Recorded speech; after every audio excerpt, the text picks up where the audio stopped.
निरंकार नदिया के दो किनारे हैं, एक जन्म और एक मृत्यु, और बीच में ये जल जो बह रहा है ये हमारा जीवन है। जीवन को बहाव पर रखें, जीवन को हम शुद्धता दें, तब त्याग हम बुराइयों का करें। धुनी लेकर नहीं बैठनी है, धुनी नहीं रवानी है, सारा समय उसी में ना निकल जाए हमारा। केवल नाम जपने की बारी है, कलयुग केवल नाम आधारा। जो सदगुरु जी ने नाम दिया है उस नाम का अपने अंतर्करण में वास करना है।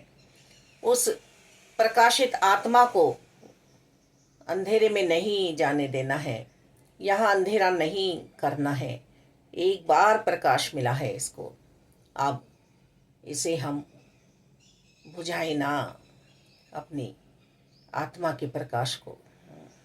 ये अंशी का अंश है।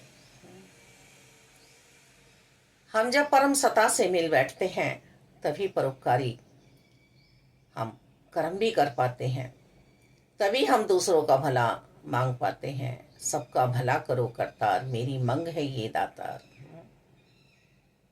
नहीं तो हम तो अपना ही भला मांगते रह जाते हैं, लड़ते हैं झगड़ते हैं परमात्मा से। पर सतगुरु जी की कृपा से हमें ये ज्ञान मिला है कि सब में हम भी आते हैं। कर भला हो भला, अंत भले का भला। तो ये नदिया का बहता हुआ पानी आगे की ओर बढ़े। संसार में सभी अपने हैं, सभी को प्यार देना है, सभी का सत्कार करना है। सभी में मैं बसी हूँ।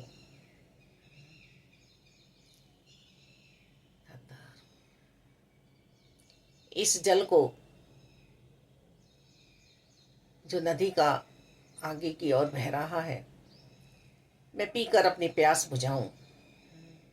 मैं इसी नदी की एक बूंद हूँ, इसी गंगा जल की एक बूंद हूँ, इसी सागर की एक बूंद हूँ। किसी भी तरह से हम समझाने का प्रयास अपने आप को करें तो ये बुराइयाँ जो घटित हो रही हैं, जो सुनने में आ रही हैं, ये नहीं होंगी, ये नहीं होंगी।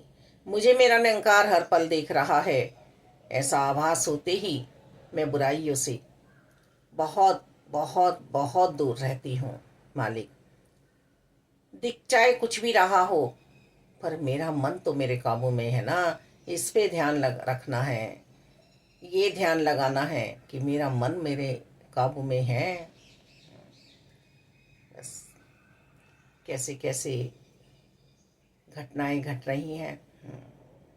फिर एक और सुनने में आ रहा है कि 15 दिन की शादी में फिर एक बच्चा फिर चला गया।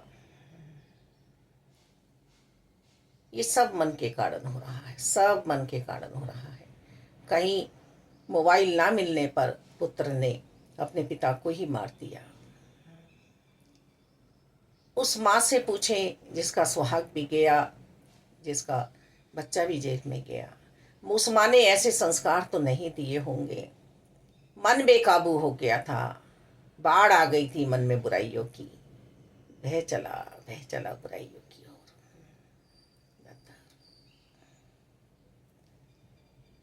मन को ही काबू लगाने के लिए क्यों बारंबार कहा जा रहा है, इसका ध्यान हमें रखना है।